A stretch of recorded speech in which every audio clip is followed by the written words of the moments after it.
memang basah teman-teman ya untuk atas, tapi untuk bawah ya, nih bisa dilihat kan, tuh bawahnya kering teman-teman ya, enggak meresap banget sampai dalam ya, nyantik dan tuh kering kan.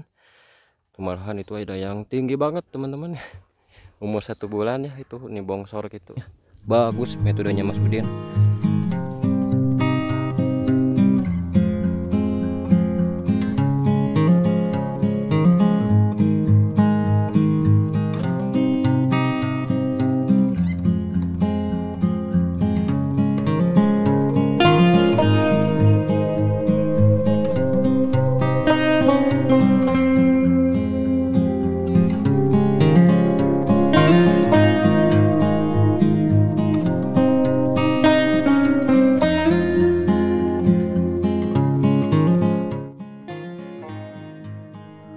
Assalamualaikum warahmatullahi wabarakatuh. Berjumpa kembali teman-teman di channelnya saya ya, channelnya si Ujang yang sekarang lagi fokus membahas soal pertanian, khususnya menanam cabai rawit teman-teman ya. Tapi sebelum lanjut, seperti biasa, gimana kabar kalian? Semoga sehat selalu ya, keluarganya sehat selalu, dijauhin dari mara bahaya, serta dilimpahkan selalu rezeki kalian ya, amin Allahumma ya robbal alamin. Nah, kali ini saya mau update lahan yang atas teman-teman ya, yang varietasnya Ori 212 teman-teman ya. Untuk varietas Ori 212 populasinya ini 1200 tanaman ya. Untuk lahan yang ini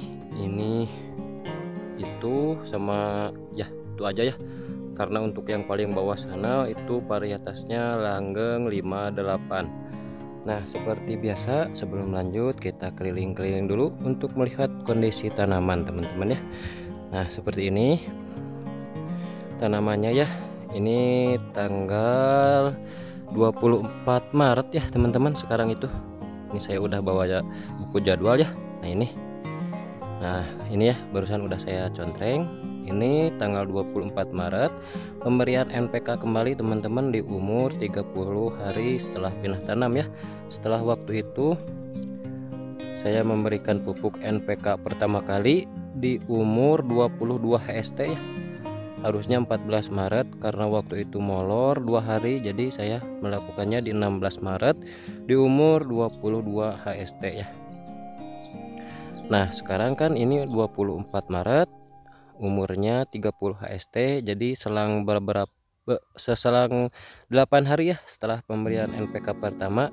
Sekarang lanjut di NPK kedua ya di umur 30 HST, tepatnya tanggal 24 Maret 2024 teman-teman ya. Ini jadwalnya udah saya contreng. Nah, untuk kondisi tanamannya seperti ini teman-teman ya. Alhamdulillah ini subur banget, pucuknya pun segar, malahan ini udah ada yang membawa bakalan bunga kayaknya teman-teman ya. Untuk umur kita genapkan 1 bulan ya, karena 30 HST. Untuk pucuk air ini apa sih, tunas air ini alhamdulillah ya banyak, subur 1 2 3 4 5 6 sama batang utama teman-teman ya. Nah, saya belum melakukan perempelan sama sekali ya di umur 30 HST ini. Ini versi saya teman-teman ya, nggak melakukan apa, potong tunas air dulu ya, karena menurut saya di umur 30 atau misalnya di umur 1 bulan ini tanamannya kan ini masih kecil teman-teman ya. Jadi untuk pemberian pupuk mau dikocor, mau ditabur atau mau dispray, untuk umur segini ini masih terpenuhi ya teman-teman, masih cukup banget untuk nutrisi yang diserap ya. Berbeda kalau misalnya nanti tanamannya udah tinggi, udah besar, baru nanti saya melakukan potong tunas air ya, karena itu nutrisi atau unsur haranya makin tinggi ya. Kalau misalnya masih umur 1 bulan seperti ini masih cukup ya nutrisinya ya yang kita berikan. Jadi buat teman-teman jangan takut ya kalau misalnya di umur segini belum potong tunas air ya. perempelan ya. Nah itu belum melakukan perempelan, jangan khawatir ya. Jangan khawatir kerdil, karena menurut saya kalau misalnya nutrisinya cukup, tunas airnya pun nanti bisa terpenuhi ya, nggak mengganggu si batang utama. Ini pun bisa dilihat sendiri ya teman-teman, ini batang utama, ini tunas air tuh kan udah sejajar ya, berarti ini nutrisinya benar-benar udah sangat terpenuhi ya. Di pemupukan kemarin-kemarin mau via ditabur atau di spray, berarti nutrisinya masih terpenuhi teman-teman ya. Nah kayak gini untuk kondisinya ya tuh, ini juga ya tuh, belum saya rempel sama sekali ya. Nanti aja kalau misalnya mau awal generatif ya, umur 50 HST ke atas, saya baru mau melakukan perempelan tunas air ya. Nah di sana juga ada yang udah masuk generatif teman-teman ya, yang saya coba-coba metodenya Mas Udin ya, kita lihat dulu ya.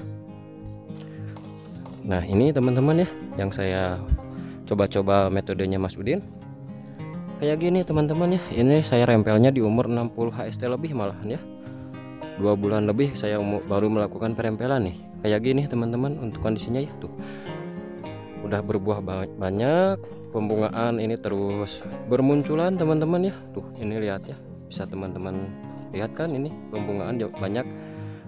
Padahal ini saya belum melakukan penyepraian golongan azol ya. Ini ruas-ruasnya itu masih pada panjang-panjang ya, tapi alhamdulillah ini untuk pembungaan, pembuahan lancar jaya teman-teman ya. Jadi buat teman-teman yang mau coba-coba melakukan penanaman dengan metodenya beliau ya Mas Udin, saya rekomendasikan, mantap teman-teman ya. Ini yang kena virus Gemini ya, tetap berbuah, tetap berbunga teman-teman, banyak ya. Kayak gini ya, itu tinggi banget ya, yang ini tinggi pembuahannya, ini bunga buahnya besar-besar ya tuh, kita lihat ya tuh, sama jadi kelingking saya sama teman-teman ya. Alhamdulillah ya. Ini nggak saya update, nggak saya masukin video karena ini dari awalnya nggak masuk ke konten teman-teman ya, nggak divideoin sama sayanya gitu ya. Karena coba-coba dulu gimana metode Mas Udin, ternyata alhamdulillah teman-teman ya, bagus metodenya Mas Udin. Nih kayak gini ya tuh, ini buah-buahnya gede-gede ya tuh. Ini sama jari tuh, jadi tunjuk saya ya sama. Padahal ini kena virus Gemini teman-teman tuh, kuning daunnya. Ini terus banyak berbuah ya, gede-gede ya buahnya. Ini saya varietasnya kurang tahu teman-teman, karena saya belinya di toko pembibitan ya. Ini nggak banyak dah populasinya ya, untuk yang lahan ini mah cuma 80 batang ya, karena sayanya coba-coba dulu tadinya teman-teman. Kayak gini ya, tinggi ini, saya aja lewat gitu sih tingginya yang ini. Berbuah terus ya bunganya, alhamdulillah ya. Ada rontok sebagian, cuman ya masih dalam batas wajar ya teman-teman. Ini untuk posisinya paling atas teman-teman ya, ini yang cabai ori, ini ori juga, yang tengah itu ori juga, yang paling bawah itu langgeng 58 teman-teman ya. Nah ini untuk kondisi yang paling atas kayak gini teman-teman tuh. Bagus ya, alhamdulillah, tinggi, tunas air muncul meskipun belum sejajar ya. Nah kalau ini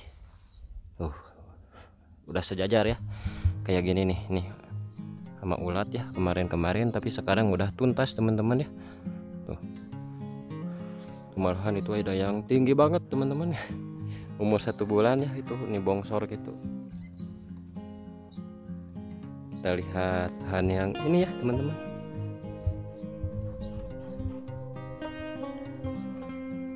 Kayak gini teman-teman ya,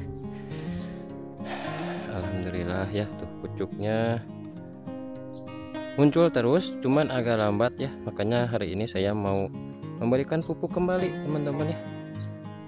Masuk lagi NPK. Nah, bagi teman-teman yang mau misalnya main-main ke tempat saya ya, ke lahan saya lokasinya ada di Jalan Cihanjuang, Kampung Cisasawi, RT 3 RW 5, Kecamatan Parongpong, Kabupaten Bandung Barat ya. Nanti saya tulis aja ya alamat saya di deskripsi beserta nomor WA saya ya. Nanti kita sharing-sharing soal pertanian ya, soal metode Mas Udin, soal modifikasi menanam cabai rawit, pemupukannya kayak gimana, kita sharing-sharing ya, saling menambah ilmu juga teman-teman ya. Boleh banget ya datang ke tempat saya ya, apalagi sekarang lagi puasa, bisa sambil buka bareng di kebun ya di sini. Biasanya ngopi-ngopi udud-udud tuh kayak gini teman-teman ya.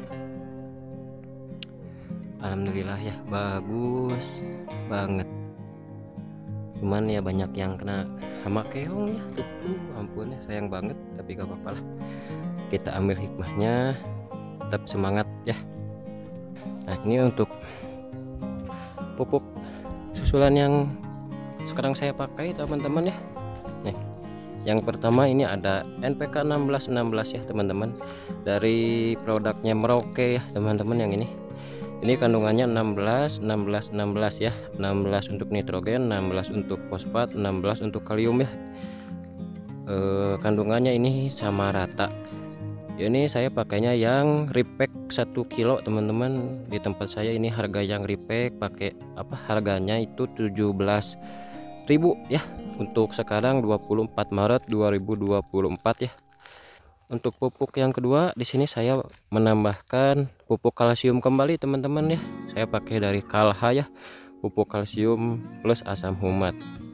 Di sini ada kandungannya CaO 37%, ada CaCO3 54%, ada unsur mikro juga teman-teman ya 0,68%, ada asam humatnya ya 7% teman-teman.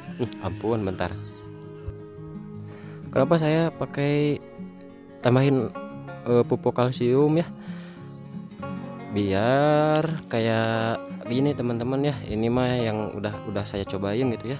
Jadi kalau misalnya kita menambahkan pupuk kalsium, pertumbuhan serabut bulu akar makin banyak, terus pucuk terus bermunculan teman-teman ya, kayak gini ya tuh.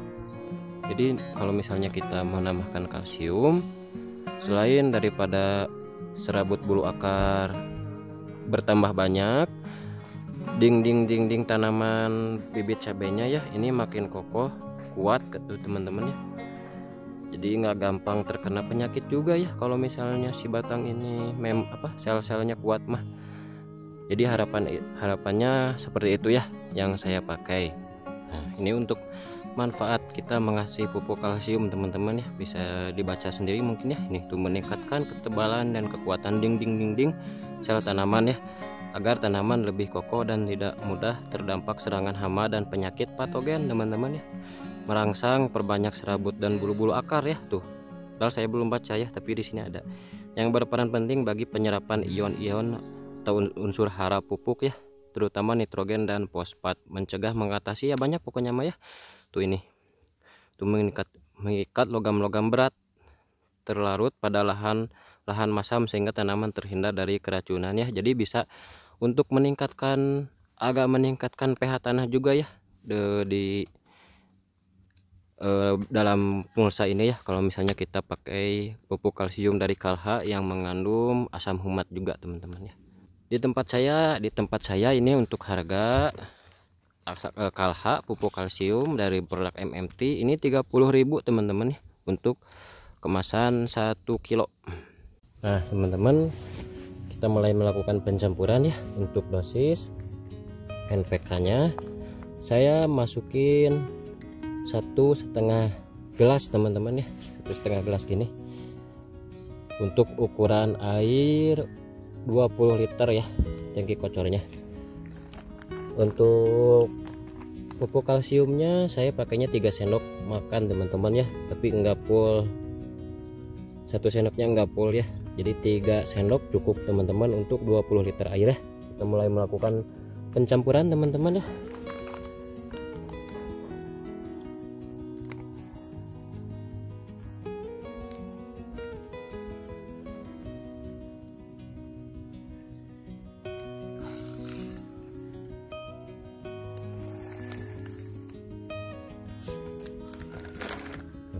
Satu setengah gelas teman-teman ya. Kita kucek dulu teman-teman ya, nggak apa-apa pakai tangan karena ini butuh waktu ya buat larutnya kalau NPK. Nah ini udah larut ya teman-teman, kita mulai melakukan campur kalha ya teman-teman. Kita kasih 3 sendok makan ya, seperti ini ya, nggak penuh. 1 2 3 kita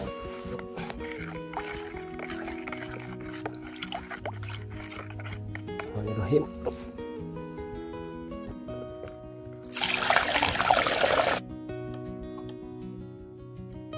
Teman-teman, sebelum lanjut pengocoran, sedikit info ya buat teman-teman. Nanti kan kocornya di lubang pupuk susulan ya. Sebisa mungkin tanamannya atau lahannya disiram air terlebih dahulu ya, untuk pemupukan kocor di lubang pupuk susulan, khusus musim panas teman-teman ya. Kalau misalnya musim hujan bisa langsung ya dikocor, karena takutnya kayak gini gitu teman-teman, saya contohin ya. Nah kayak gini ya teman-teman, saya contohin dulu ya. Kalau misalnya perbedaan yang udah disiram terlebih dahulu sama yang belum ya. Nah ini semisal contoh yang belum saya siram teman-teman ya. Lalu kita kasih misalnya pupuk ya segini setengah gelas, atau misalnya ini sekitar 100 ml lebih ya. Kita misalnya kocor di sini kayak gitu. Memang basah teman-teman ya untuk atas, tapi untuk bawah ya, nih bisa dilihat kan tuh, bawahnya kering teman-teman ya, enggak meresap banget sampai dalam ya, nyantik, dan tuh kering kan. Jadi nanti dikhawatirkan sayang juga teman-teman kalau misalnya kalian ngasih pupuk kocor tanahnya kering banget, nanti dia gampang menguap teman-teman ya. Jadi percuma nanti kita kasih pupuk juga habis menguap ke atas teman-teman, habis gitu ya, nggak menyerap ke bawah tanah ya di posisinya akar. Jadi itu sedikit info aja gitu ya, semoga bermanfaat mungkin ya buat teman-teman. Oke kita lanjut ya, mulai melakukan pengocoran ya. Oke teman-teman, kita mulai melakukan pengocoran ya.